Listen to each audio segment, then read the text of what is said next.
I know some of you guys aren't going to be expecting this one.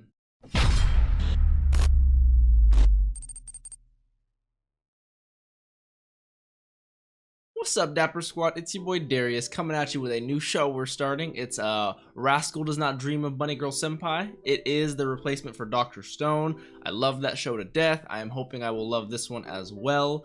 About this show, I did watch the first episode on the channel, on my old channel more specifically, and I got a copyright strike for it because I did not realize that this is under Sony Music Japan, which is the copyright killer for all you anime reaction YouTubers out there. You know what I'm talking about. But now that we have the new channel, the new redirect method, and all of that, I'm gonna go for it. I'm gonna go for some other old shows as well.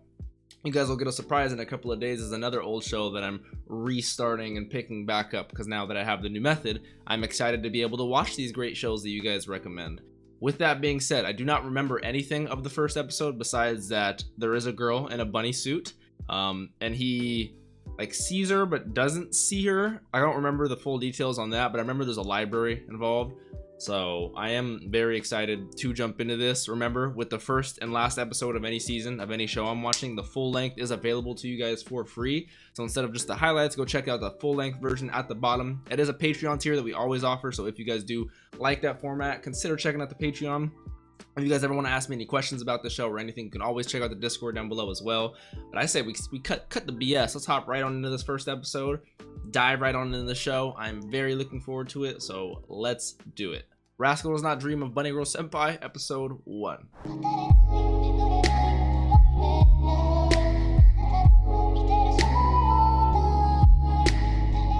Right, so first episode, I try to get a feel of the show as an entirety in and of itself.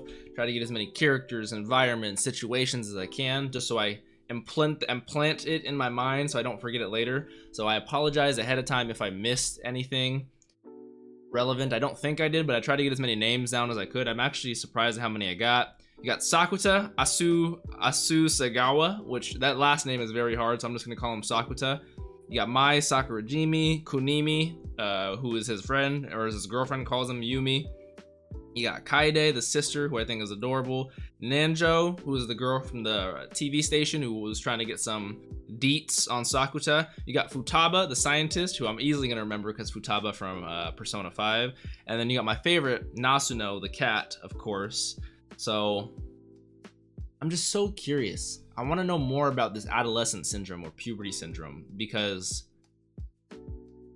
I have no idea the parameters, what it entails, but he said some stories as if swapping bodies with you, losing your existence. So like, if it's correct, like there, as of right now, we seem to have 3 different instances of adolescent syndrome.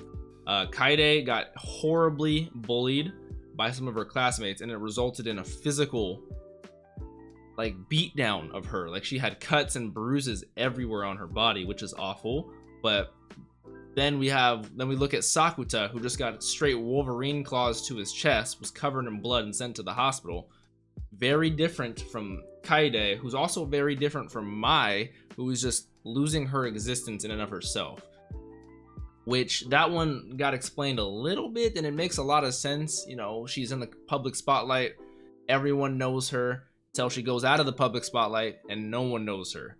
And not only that, when she comes out of the public spotlight and goes into school, she is not like because of her timing when it comes to coming into school, she's not going to be able to maneuver her way into having many friends, any at all, or being inside of a clique.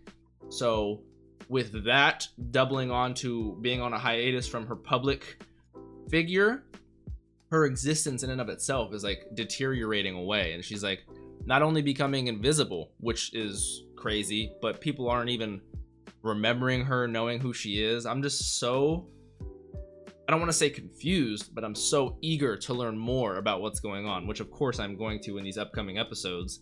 But this was a crazy first episode. And then they kept talking about, oh, so you're over Shoko, who I don't know if we're gonna meet Shoko, but maybe that's Sakuta's last, you know, flame. And I really like the voice actor for Sakuta. I really like Mai. I really like Kaide. I want to know so much more. It says the episode 2 is going to be called On First Dates, Trouble is Essential. I mean, that's not wrong, but I'm so curious. And he lives a very slice of life kind of, I don't want to call it a slice of life anime, but he lives a very slice of life lifestyle, and I dig that. You know, he just wakes up with his sister who loves him, goes to school, comes home, sometimes he goes to work, and that's like his entire day. But everything changed on May 6th when he found his bunny girl senpai. And then, like, that's so crazy. And but did he forget it at the end? Because at the very beginning it was May 29th, and he was like, this can't be real. And it told him of, like, it was his diary talking about May 6th and finding the bunny girl senpai, finding Mai, who, if you're worried about you're invisible and you're a hot girl, wearing an erotic bunny girl suit and walking around places is a great way to test that. Because I'll be honest, even if someone were to pay me like a bit, like they were like, all right, we're gonna all prank this girl, pretend like she's invisible, don't look at her at all, and I see her like walk, I'm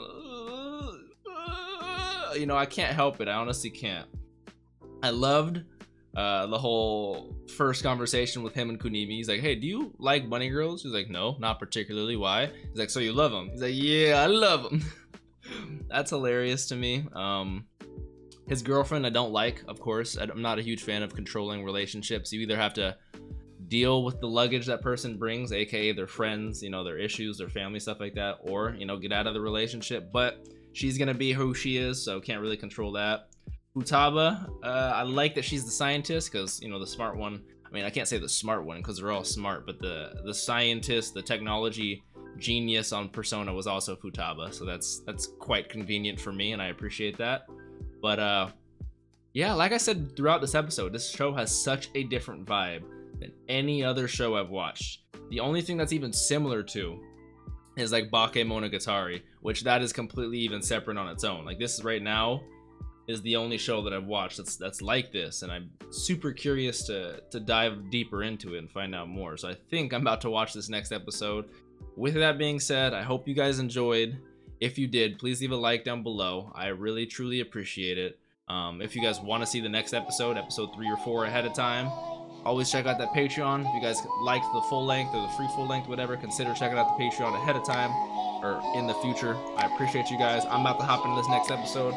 I'll see you, Dapper Squad.